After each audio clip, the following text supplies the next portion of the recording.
Today is the day I finally set up my new Supertrickler. What we're going to be doing in today's video is comparing the Supertrickler versus the V4. Now, I've been on the Autotrickler, which is in the V4 family of scales, ever since about they came out, roughly 2019, 2018, 2019, don't quote me on that.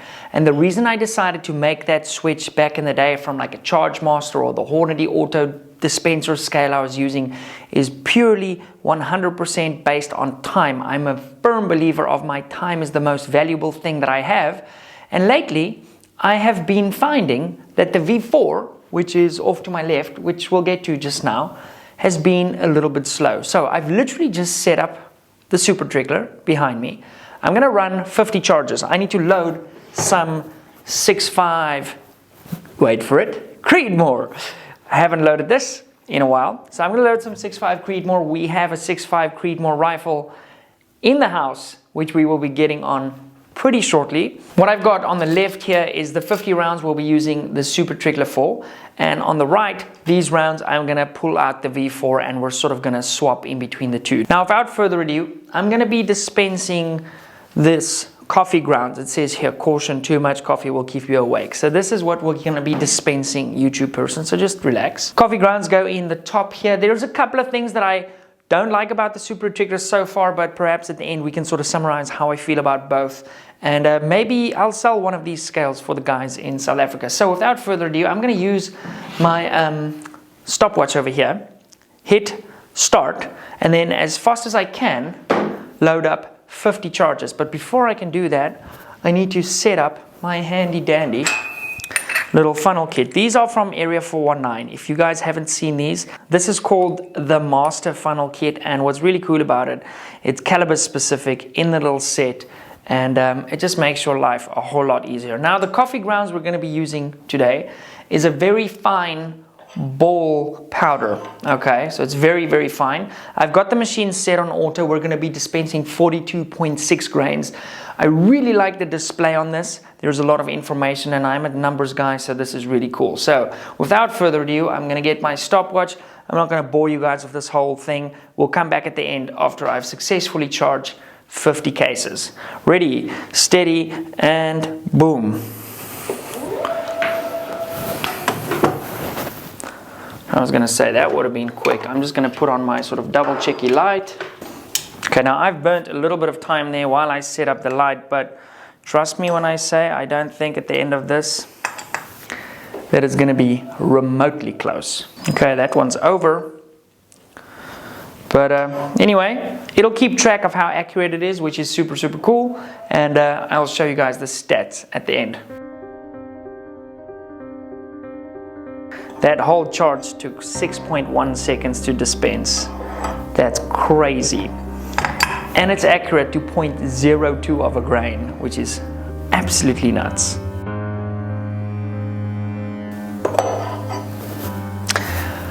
Classic example of one of the things I don't like. If you remotely bump this, some powder falls out, and then we have to clean off this little beam section here. That is one of my pet peeves already. Alrighty, so we're done. Our final time will be revealed after we do the next batch on the V4. But let's just put it this way.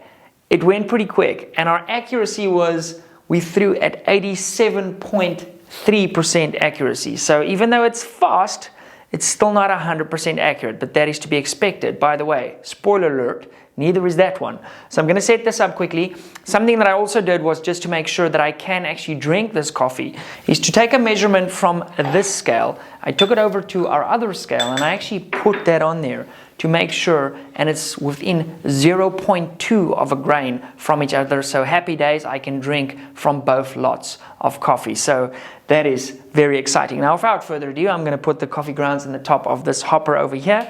And let's do the next 50, and I'm again gonna run my timer. But before we do that, a word from our sponsor. Today's episode is brought to us by Modular Driven Technologies. Actually, I talk nonsense. They're no longer called that. They're called MDT Sporting Goods.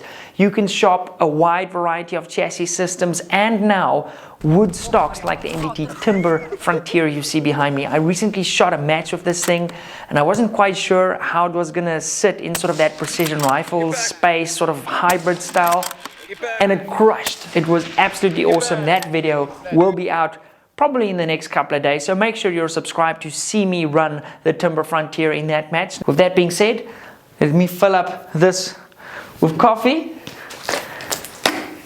and let's get cracking. Let's make sure all these windows are closed. Boom. Okay. All right, I'm gonna zero it out, start our timer, and then load our next 50. The cable's a little bit short on this guy, so it's kind of all there in the corner, but I'm gonna set up this camera again for you guys so you can witness the action firsthand. Where is this guy's thing? Okay, now something that makes this dispenser a little bit different from the one on the left, this touchscreen on this interface is freaking amazing. I'm impressed. Usually with technology, touchscreens and like the CPUs and the stuff can be a little bit slow. This is not slow. It's very intuitive and yeah, it's very responsive. That's actually the word I'm looking for. Okay, let me fire up my app here. Man, we've come a long way, guys, since I had the version 1 of this. To set your powder charge, you'd have to make a little weight. I took wire, which I ended up folding into these little balls, like 44 grain balls of wire to set the charge manually. That's how I used to do it back in the day. Okay, I have found it. We're gonna go 42.6. And when I hit start on this, I'm just gonna get my stopwatch ready. Hold on to your horses. This is gonna be fun. Okay, and in 3, 2, 1, boom. Okay, so the race begins. Let me know in the comments down below, which one of the two do you think is gonna win this race? Like, subscribe, comment, all the beautiful things. And I'll see you after a short time lapse. Now while that is happening, I'm gonna individually put these little plugs just so the coffee doesn't pull moisture from the air. And whoops, next one is ready. And very importantly, guys, you can shoot any bullets you want to, as long as they come in yellow boxes. These are the ones that have served me well. Okay, I'm gonna plug these just for moisture protection.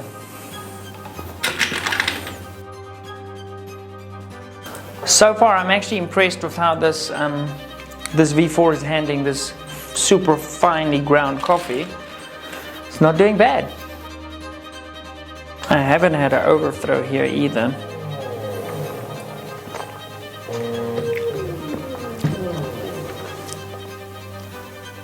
And as I speak, over.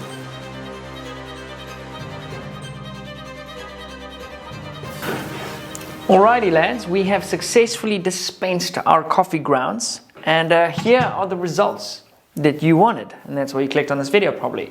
So, new Supertrickler on my right.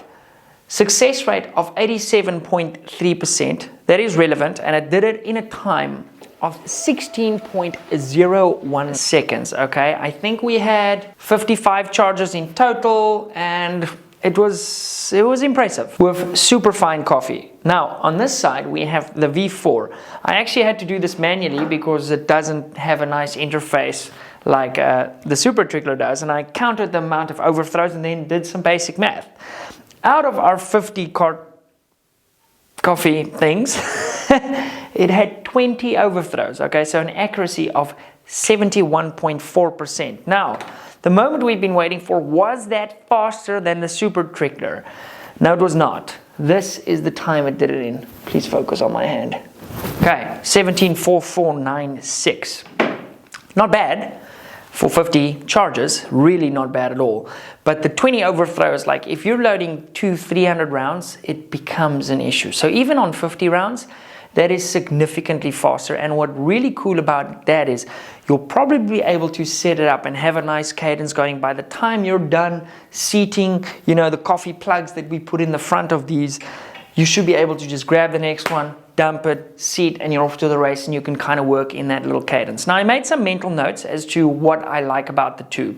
So first things first, I've literally just set this thing up like 2 hours ago. I haven't had much experience with it. I haven't fine-tuned anything.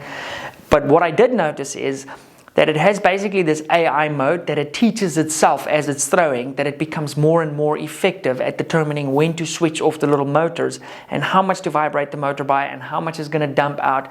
It's very, very cool to watch it in action. So that's the mode that I use it on now. This one has none of that. Okay. A couple of other things. It's way easier to get extra powder after the fact out of this than it is to get it out of that. When you buy a V4, the cup that comes with it is literally a shot glass that you'd see at a bar with like a 3D printed handle. It really, really looks budget for what it is, the sort of Autotrickler version of this. This unit is also a little bit more clunky. I like the fact that the Supertrickler unit is a sealed one-piece unit. Now, very important here to note, I purchased that and I purchased that with my own money. So this is a completely unbiased review. I just wanted to sort of show you guys what they both do. Don't get me wrong, these are both incredible scales. I do think at a similar price point, if you don't have one of these yet, this is the better buy. I literally bought this so that I can make this video for you guys, and then I'm going to decide which one of these two I'm actually going to keep.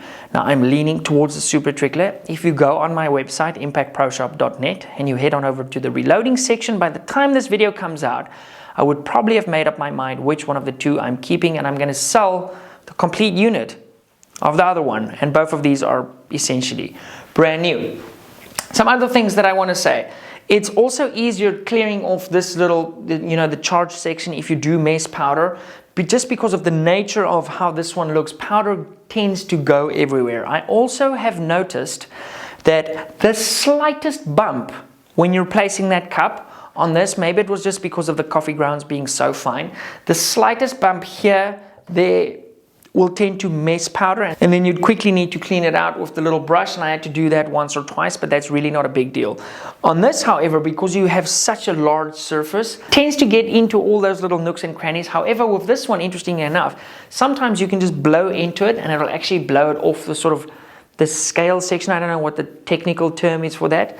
Whereas with this one, ask me how I know, if you blow in there, you'll only make your problem worse.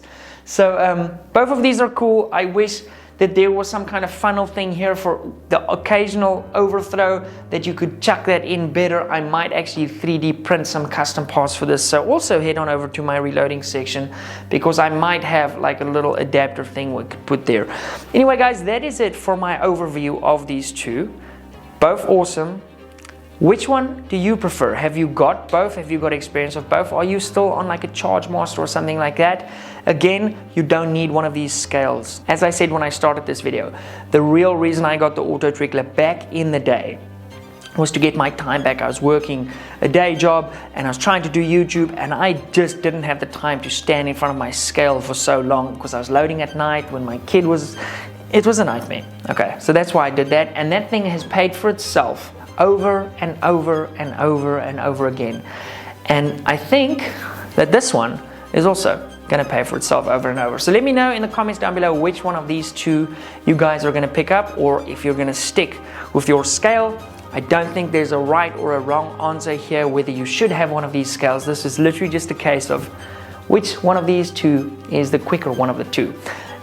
As a comparison, I might in the future try more of a rough coffee ground. Let me know. Perhaps I'll just do a little short on that next time I load for like a Magnum coffee, the explosive kind of coffees. Anyway, with that being said, love you guys. Thanks for watching. Again, thanks to our awesome partners for supporting the channel.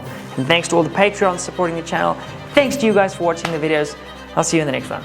Bye.